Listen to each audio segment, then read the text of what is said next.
The shuttle landed with a soft bump on the metal platform.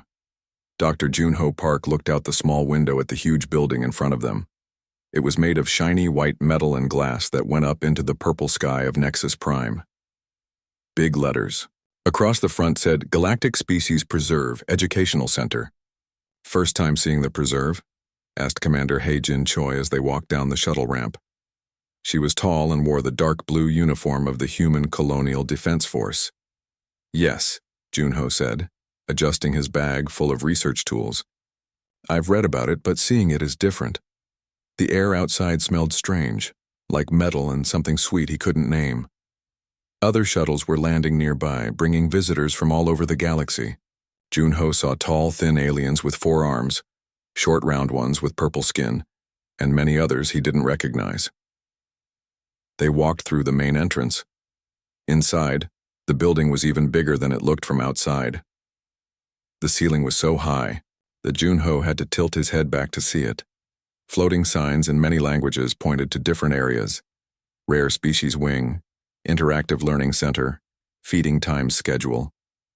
A creature with green scaly skin and 3 eyes came toward them. It wore a red uniform with gold buttons. Welcome to the Galactic Species Preserve, it said in a voice that sounded like rocks grinding together. I am Overseer Veltar. You must be the human research team. That's right, He-Jin said. I'm Commander Choi, and this is Dr. Park. He's here to study cross-species behavior patterns. Veltar's 3 eyes blinked one at a time. Excellent. We have the finest collection of rare beings in this part of the galaxy. Follow me for the grand tour.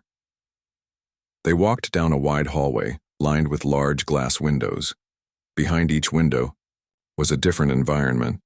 Some had thick jungle plants, others had rocky caves, and some had shallow pools of blue water. Each habitat is perfectly designed for its species, Veltar explained, his voice full of pride. We spent years studying their homeworlds to make exact copies. Junho stopped at the first window. Inside was a creature that looked like a giant butterfly, but with 6 wings that changed colors as it moved. It flew in slow circles around a fake tree. Beautiful, Junho said. But something felt wrong. The creature's movements seemed too regular, like it was following the same path over and over. That's a stellar wing from the Andor system, Veltar said. Very rare. Only 12 left in the wild after their son started dying. We saved this one. Saved? Junho asked. Of course. Without us, it would have died with its planet. Now it lives safely here, and thousands of beings can learn about its species. They moved to the next window. A large furry creature with 8 legs sat in the corner of a cave-like space. It didn't move at all, just stared at the wall. This one seems sad, Junho said quietly to He-Jin. They adapt, Veltar said, apparently hearing him. At first they might seem unhappy, but they learn to accept their new homes. It's much safer than the dangerous wild. The tour continued. They saw creatures that glowed in the dark, others that could change their body shape, and some that looked almost like plants but moved when no one was watching. Each one lived alone behind thick glass. Don't they get lonely? Junho asked. Many of these species look like they would normally live in groups. Veltar's middle eye focused on him. Groups cause problems. Fighting, breeding without permission, trying to escape together. Single specimens are much easier to manage. The word specimens made Junho feel cold inside. These weren't specimens. They were living beings. They reached the end of the main hallway and entered a smaller area. The sign above the doorway read, Newest Acquisitions. This section had only 3 windows, and they were smaller than the others. Our latest additions, Veltar said. We got these from a recent pacification mission in the Outer Rim. The first window showed a creature that looked like it was made of living crystal. It sat perfectly still, but Junho could see light moving through its body like a slow heartbeat. The second had something that reminded him of an earth octopus, but with silver skin and eyes that seemed too intelligent for comfort. Then they reached the third window. Junho stopped walking. Inside the small space sat a young female who looked almost human. Her skin had a blue-silver color that seemed to glow softly under the lights. Her hair was white and fell to her shoulders. She wore a simple gray dress that looked like it was made from rough cloth, but it was her eyes that made Junho's breath catch in his throat. They were large and dark blue like deep ocean water, and they were looking right at him. "This is our prize from the Valoran system," Veltar said. "The species has some interesting mental abilities. They can sense emotions and sometimes share thoughts. Very useful for research." The girl, Junho, couldn't think of her as anything else, tilted her head slightly as she looked at him. Her expression was gentle but deeply sad. It reminded him of a lost kitten he had found as a child, scared and alone, but still hoping someone would help. "How old is she?" Junho asked, trying to keep his voice normal. "Age is hard to determine with this species, but we estimate she's been mature for several cycles. Don't worry, the glass is specially made. She can't use her mental abilities to affect visitors." Junho stepped closer to the window.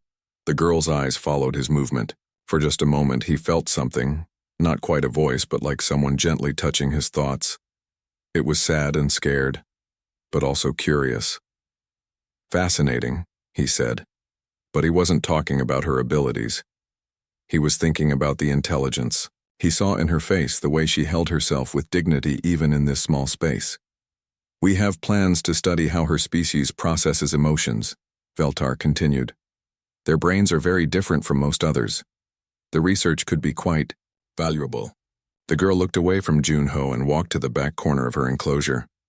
She sat down on a small platform that was probably meant to be a bed. Even though she wasn't looking at him anymore, Junho couldn't stop watching her. "Shall we continue?" Veltar asked. "The feeding demonstration starts in 10 minutes, very popular with the younglings."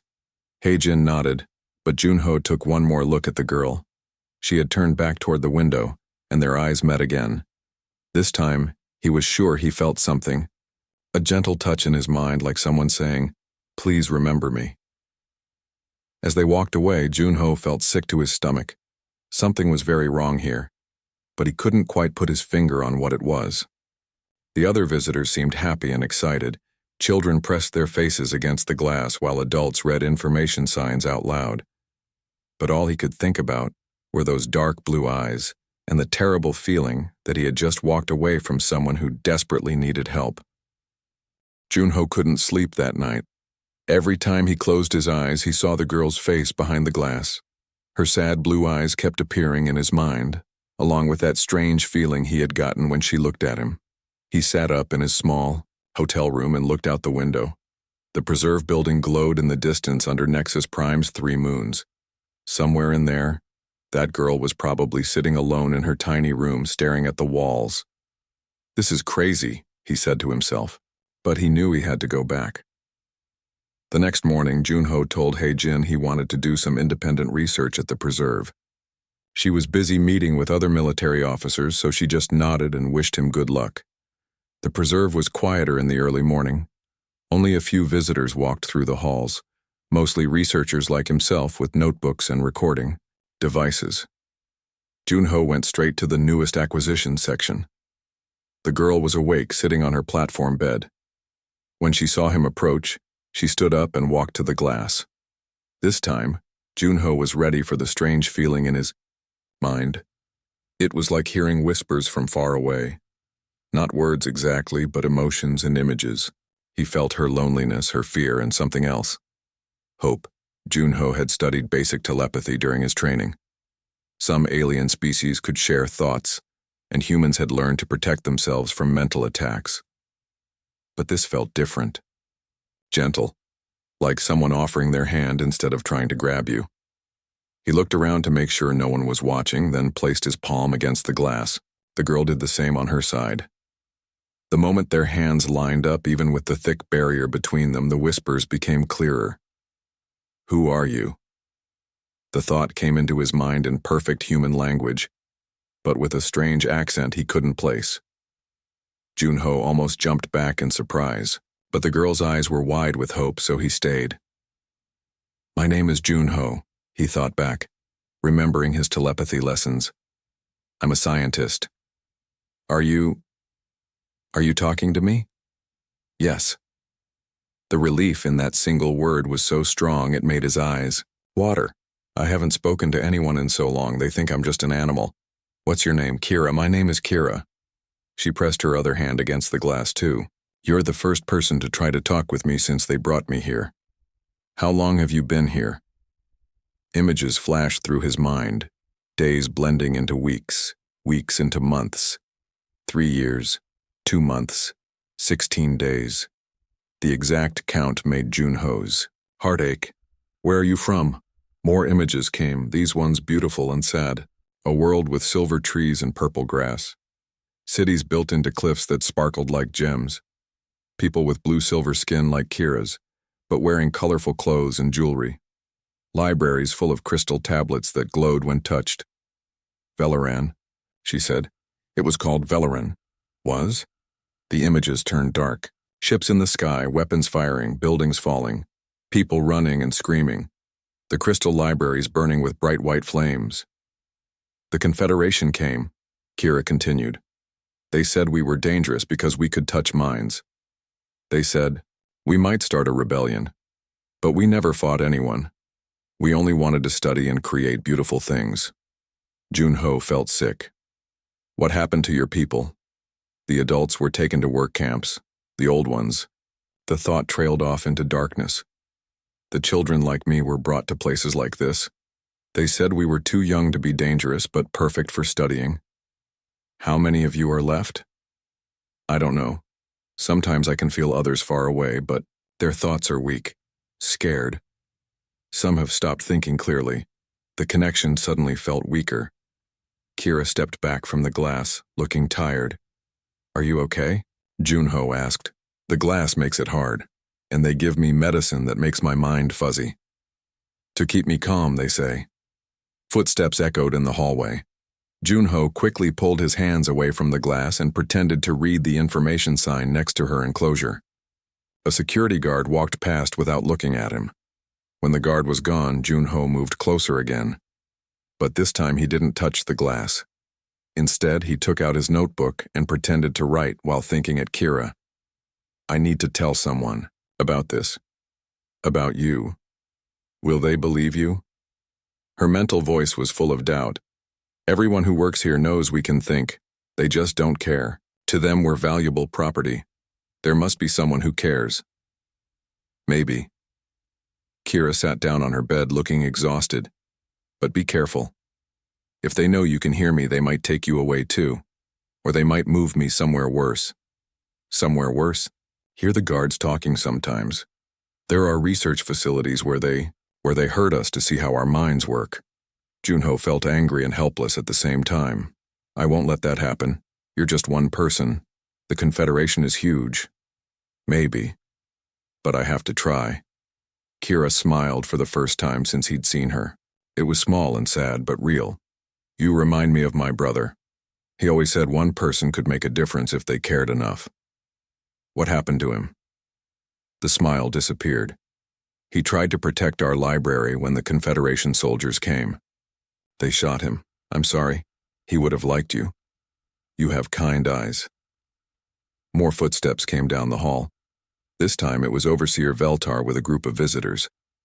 Junho quickly moved away from Kira's window and pretended to study the crystal being in the first enclosure. Ah, Dr. Park, Veltar said. Still doing research, I see. Finding everything interesting? Very much so, Junho replied, trying to keep his voice normal. The behavioral patterns are fascinating. Indeed, each species has unique characteristics, worth studying. The group moved on, but Junho noticed that Veltar kept looking back at him. Did the Overseer suspect something? When they were gone, Junho returned to Kira's window one more time. She was standing again, waiting for him. I have to go, he told her. But I'll be back, and I'll find a way to help you. Be safe, she replied. And thank you for seeing me, for knowing I'm real. You're more real than most people I know. As Junho walked away, he made a decision. He couldn't fix everything wrong with the galaxy, but he could try to save one person who deserved better.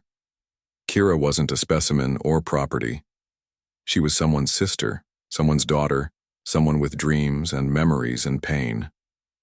That afternoon, he made several calls on his secure communication device. By evening, he had arranged to meet with Captain So-Young Lee from the Human Diplomatic Corps. If anyone would listen to him, it would be her. The hardest part would be convincing her that what sounded impossible was actually true. But he had to try. Kira was counting on him, even if she didn't say so.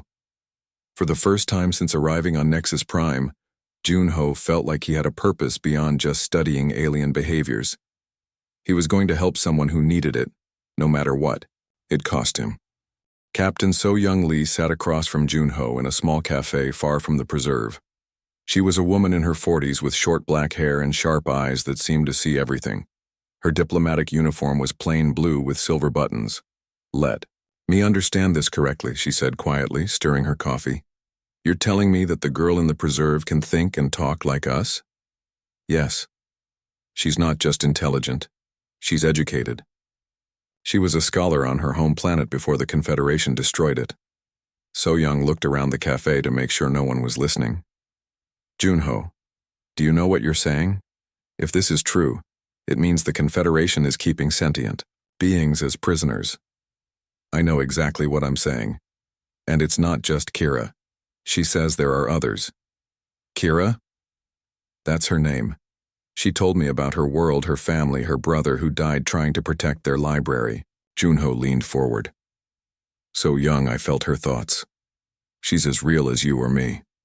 The captain was quiet for a long moment. "Even if I believe you, what can we do? Humans are just one species in the Confederation. We don't have the power to change their laws.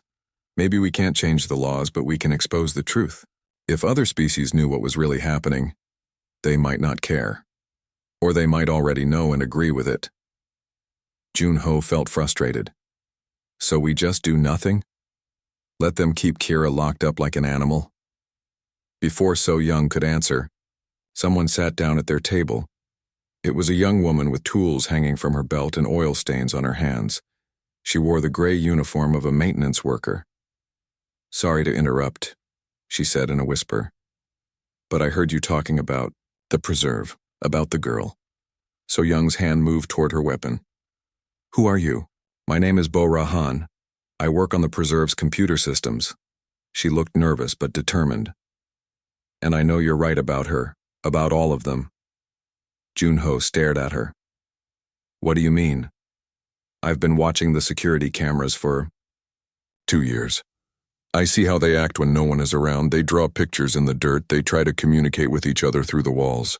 The crystal being writes symbols with light that glow in patterns. That's language." "Why haven't you said anything?" So-Young asked. "To who?" "The overseers know the truth. They just don't care. To them, these beings are valuable because they're smart, not despite it." Bora pulled out a small device and showed them a screen. "Look at this. I recorded the octopus-like being yesterday. Watch what he does when he thinks no one is looking." The video showed the silver creature in his enclosure. He was using his tentacles to arrange small stones in complex patterns. Then he would study the pattern, change a few stones, and study it again. "He's solving math problems," Junho breathed. "Those patterns, they're equations." "Gets harder every day," Bora said, like he's trying to keep his mind sharp. "The crystal being does the same thing with light patterns. And the girl, she talks to herself sometimes. Not in words, but I can see her lips moving like she's reciting something." "Poetry," Junho said, remembering what Kira had shared with him. "She told me she used to write poetry." So-Young looked at both of them. "This is bigger than I thought. How many beings are we talking about in this preserve?" "About 30 that I think are truly sentient. But there are preserves like this all over Confederation space. Hundreds of facilities. Thousands of prisoners," So-Young said quietly. A new voice spoke behind them.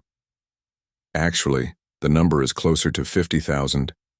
They turned to see a man, in a doctor's coat, approaching their table. He was older, maybe 60, with gray hair and tired eyes. He sat down without being invited. "Dr. Woojin Nam." He introduced himself. "I'm the medical officer at the preserve, and I've been listening to your conversation. Bora looked ready to run. Are you going to report us? No, because you're not the first people to notice the truth. He signaled the waitress for coffee. There are others like you, people who work in the system but can't stomach what they see.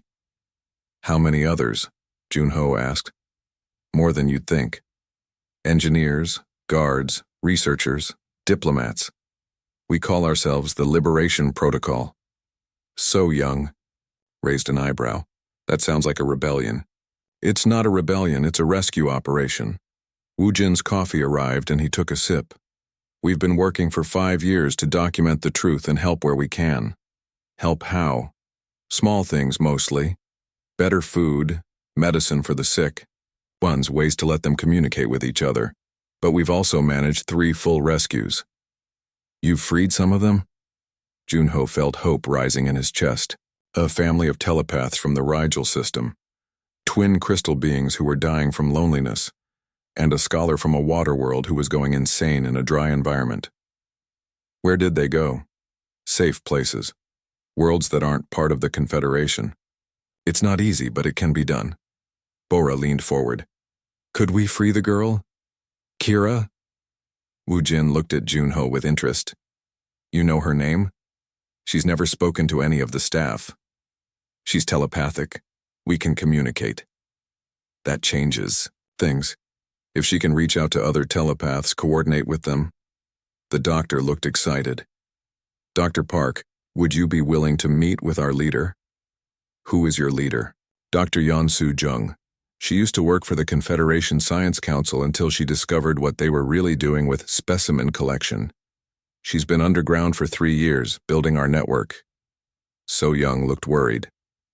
This is dangerous. If the Confederation finds out, they already suspect something, Wu Jin said. That's why we need to move soon. We have evidence that some of the beings are going to be transferred to research facilities, including your friend. Kira. Junho felt cold. When? 2 weeks, maybe less. There's a new project studying telepathic abilities. They want to find ways to control or copy them. We have to stop that. We're trying. But we need more help. More people willing to take risks. Bora spoke up. I'm in. I can't watch them suffer anymore. So Young was quiet for a long moment. Then she nodded. The Human Diplomatic Corps has been looking for a way to challenge Confederation policies. If we can prove they're holding sentient beings illegally, it could change everything, Wu Jin finished. Not just for the beings in preserves, but for how the Confederation treats conquered species. What do you need us to do? Junho asked. First, we need more evidence. Video recordings, documentation of intelligence, proof that these beings are being held against their will. I can get that, Bora said. I have access to all the security systems. Second, we need Kira to help us contact other telepaths in the facility. If they can work together, it will make rescue much easier. I'll talk to her, Junho promised. And third, Wu Jin stood up. We need to meet with Dr. Jung. She has a plan, but it requires precise timing and complete commitment. Where and when? So Young asked. Tomorrow night. I'll send you the location. He looked at each of them seriously. Once you meet her, there's no going back.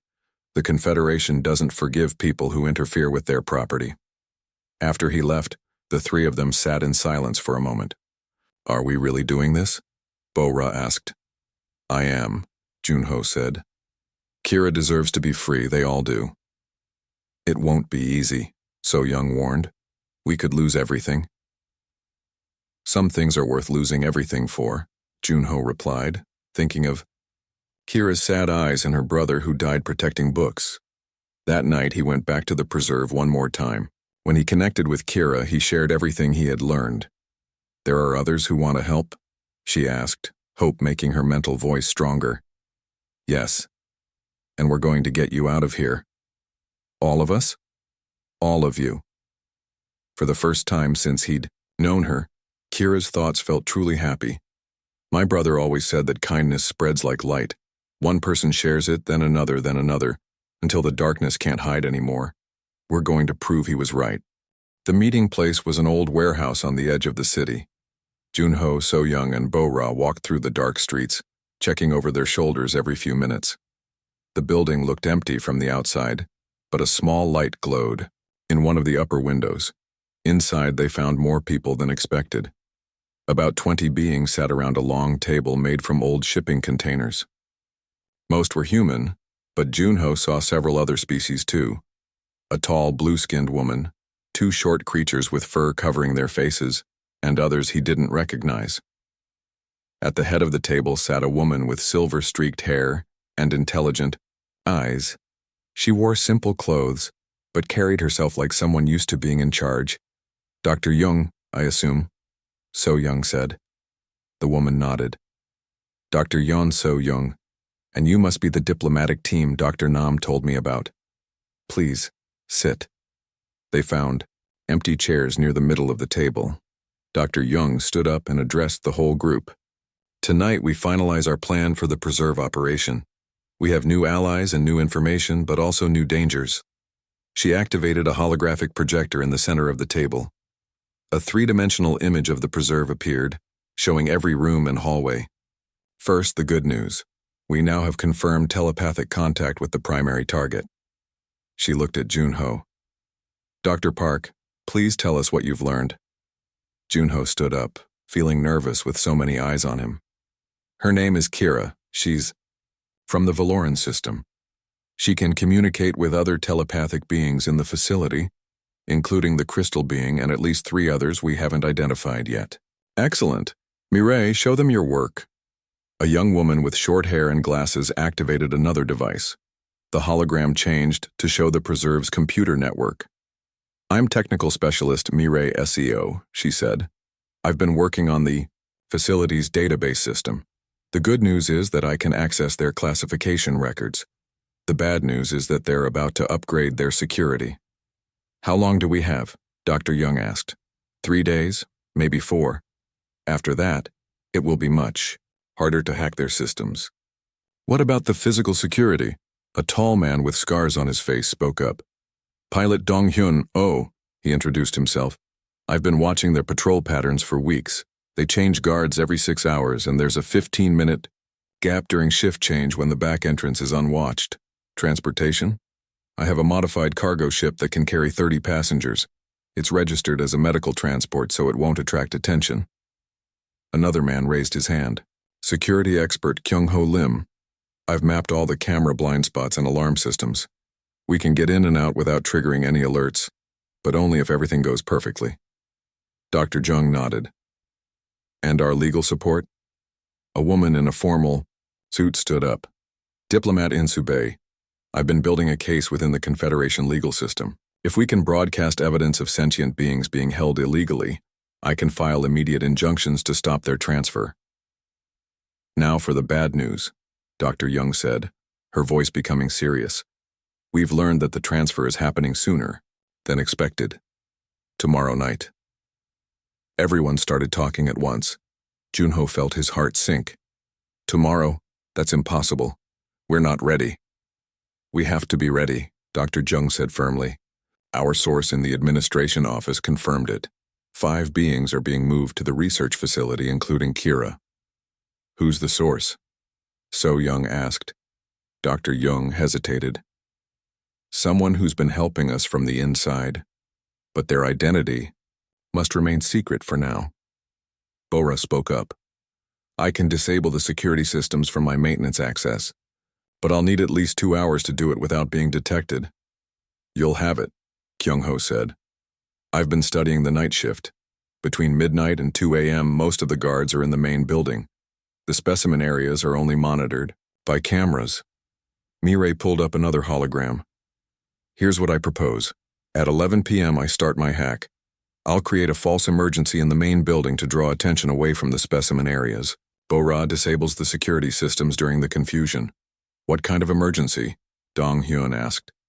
"Fire alarm in the administrative wing. Nothing dangerous, but it will require all hands to respond." Dr. Jung looked at Junho. "Can Kira help coordinate the other beings? We need them ready when we arrive." "I'll talk to her this afternoon, but Dr. Jung, what happens after we get them out? Where can they go?" "We have arrangements. Safe houses on 3 different worlds. Ships waiting to take them home if their planets still exist. New identities for those who need them. And if we get caught? The room went quiet. Dr. Jung's expression was grim. Prison, probably. Or worse. The Confederation doesn't like people who interfere with their property. So Jung stood up. What about the diplomatic approach? If we can prove these beings are sentient. We've been trying that for years, said one of the furry creatures. The Confederation's courts don't want to hear it. They make too much money from the current system. But if we broadcast the evidence to the whole galaxy, then we have a chance, Dr. Jung agreed. That's why the timing is so important. Mireille, can you upload the evidence during the rescue? Yes, but once I do, they'll trace it back to me within hours. That's a risk we all have to take. Junho felt overwhelmed. This is happening so fast, what if something goes wrong? An older man with kind eyes spoke up. My name is Taemin Kim. I used to work for the Confederation Research Division. I've seen what they do to telepathic beings in their laboratories. His voice became hard. Death would be kinder. The room fell silent again. Everyone understood what he meant. So we're agreed? Dr. Jung asked. Tomorrow night we move. One by one, everyone nodded. Even Junho, despite his fears. Good. Now let's go over the details. For the next 3 hours, they planned every minute of the operation. Who would do what, when they would do it, and what to do if things went wrong. Junho memorized his part. Get to Kira, help her coordinate with the other telepaths, and guide them to the extraction point. As the meeting broke up, Dr. Jung pulled him aside. Dr. Park, I need to ask you something important. Are you prepared to give up your old life for this? What do you mean? After tomorrow night, you can never go back to being a normal researcher. The Confederation will know you were involved. You'll be wanted, hunted. Your career, your reputation, everything you've worked for, it will be gone. Junho thought about Kira, sitting alone in her small room, counting the days of her imprisonment. He thought about her brother, dying to protect books and knowledge. He thought about all the other beings living in cages, their minds slowly breaking from isolation. Dr. Jung, some things are more important than careers, she smiled. I hoped you'd say that, because we're going to need people like you in the years to come. This rescue is just the beginning. That evening, Junho visited the preserve one last time as a free man. When he connected with Kira, he shared the plan. Tomorrow night? Her mental voice was full of hope and fear. Are you sure this will work? I'm not sure of anything, but we have to try. What if they catch you? Then at least I'll know I tried to do the right thing. Kira was quiet for a moment. Then she said, I've been talking to the others. The crystal being says he's ready. The octopus being wants to know if we're taking him to water. There are 2 more telepaths in the East Wing who are frightened but willing. Can you keep them calm until tomorrow? Yes, we've been planning this in our minds. Even if we don't escape, at least we'll have tried to be free. You will escape. All of you. Junho? Yes? Thank you for seeing us as people instead of animals. My brother would have been proud to know you. As Junho walked away from the preserve for what he hoped was the last time, he felt scared and excited at the same time. Tomorrow night would change everything, for better or worse. But for the first time since arriving on Nexus Prime, he felt like he was doing something that mattered. The night was darker than usual. Nexus Prime's 3 moons were hidden behind thick clouds, making perfect cover for the rescue mission. Junho crouched behind a supply building near the preserve's back entrance, his heart beating so fast he could hear it in his ears. His communication device buzzed softly. Dragon team in position, came Kyungho's whisper. Eagle team ready, replied Donghyun from his ship hidden in the nearby hills. Phoenix team standing by. Mireille's voice was calm despite the danger. Dr. Jung's voice came through clearly. All teams execute in 3, 2, 1, go. At exactly 11:47 p.m., alarms started blaring in the preserve's main building. Emergency lights flashed red as the fire suppression system activated in the administrative wing. Through the windows, Junho could see guards running toward the source of the alarm. Fire alarm is active, Mireille reported. Beginning security. Shut down now. Bora's voice joined the channel. I'm in the maintenance tunnels. Cameras going dark in 5, 4, 3, 2, 1, now. One by one, the security lights around the building went out. The preserve fell into darkness except for the emergency lighting in the main building. Move, Dr. Jung ordered. Junho ran toward the back entrance where Kyung-ho was already working on the lock. The security expert had the door open in less than 30 seconds. Inside, quickly, Kyung-ho whispered. They moved through the dark hallways using small flashlights. Junho knew the way to the specimen areas by heart now. Behind them, So-young and 2 other team members followed quietly. When they reached the newest acquisitions section, Junho went straight to Kira's enclosure. She was waiting by the glass, fully dressed and ready. The lock is electronic, Kyung-ho said, pulling out his tools. Give me 2 minutes. While he worked, Junho placed his hand on the glass. Kira did the same. Are the others ready? He asked through their mental connection. Yes. The crystal being is excited. The octopus being keeps asking about water. The 2 in the east wing are scared but brave. We're going to get all of you out. I know. I can feel their thoughts. They trust you. The lock clicked open. Kyung-ho pulled the heavy door aside, and for the first time in over 3 years, Kira stepped out of her prison. She was smaller than Junho had expected, but she moved with grace and dignity. Her blue-silver skin seemed to glow in the darkness. Thank you, she whispered in spoken words, her voice soft and musical. Thank me when we're all safe, Junho replied. They moved quickly to the other enclosures. The crystal being was tall and thin, made of what looked like living diamond. Light moved through its body in patterns that Junho now understood was a form of communication. The octopus being was harder to carry. Its silver skin was slippery, and it kept reaching toward Junho with its tentacles. But its large eyes showed intelligence and gratitude. East Wing quickly, So-young urged. In the East Wing, they found the 2 other telepaths, both humanoid, but with features Junho didn't recognize. One had green-tinted skin and no hair. The other looked almost human, except for her completely black eyes. 5 down, 25 to go. Dr. Young's voice came through their communicators. Other teams report. Team 2 has 7 specimens secure, came a reply. Team 3 has rescued 6. Team 4 encountered guards, taking alternate route. As they moved toward the extraction point, Kira suddenly stopped. Her eyes went wide with fear. Something's wrong, she told Junho mentally. I can sense Overseer Veltar. He's not with the others responding to the alarm. Where is he? Junho asked aloud. Kira closed her eyes and concentrated. He's in the main specimen hall. He's suspicious about the alarm. We need to warn the other teams, So-young said into her communicator. Veltar is not responding to the diversion. Too late.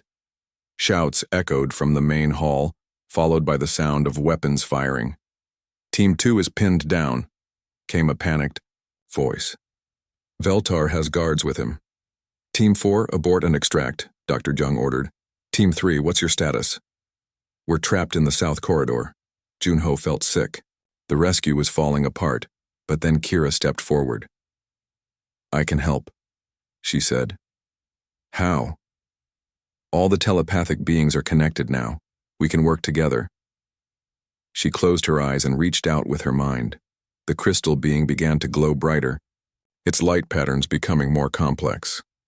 The octopus being's tentacles moved in rhythm. The 2 telepaths from the East Wing held hands and stood perfectly still. Suddenly, every electronic device in the preserve began to malfunction. Lights flickered on and off. Doors opened and closed randomly. The alarm system started playing different sounds. Fire alarms, security alerts, even what sounded like music. What's happening? Kyung-ho asked. They're overloading the electrical systems, Junho realized. All of them working together. Through the chaos, they could hear Veltar shouting orders that no one could follow because the communication system was going crazy. Now, Dr. Jung's voice came through their still-working, portable radios. All teams extract now while they're confused. They ran toward the exit, but Kira stopped again. There are still others, she told Junho, in the basement levels, beings who have been here longer. They're dying. Kira, we can't save everyone tonight, but we can try. Before anyone could stop, Hershey ran toward a maintenance door that led to the lower levels. Kira, wait! Junho ran after her. In the basement, they found horrors Junho had never imagined, beings who had been trapped for so long they could barely move. Some were clearly sick. Others seemed to have lost hope entirely. We can't carry them all, So Young said, catching up to them. Then we'll have to come back, Kira said. She knelt beside an elderly being that looked like a cross between a tree and a person. We'll come back for all of you, she promised. Meanwhile, Mirei's voice came through the radio. Broadcasting evidence now, uploading video files to every major news network in the galaxy. How long until they trace it back to you? Dr. Young asked. I'm already detected, but the upload is complete. The whole galaxy will see what the Confederation has been doing. By the time they reached the extraction point, Dong Hyun's ship was already loaded with rescued beings.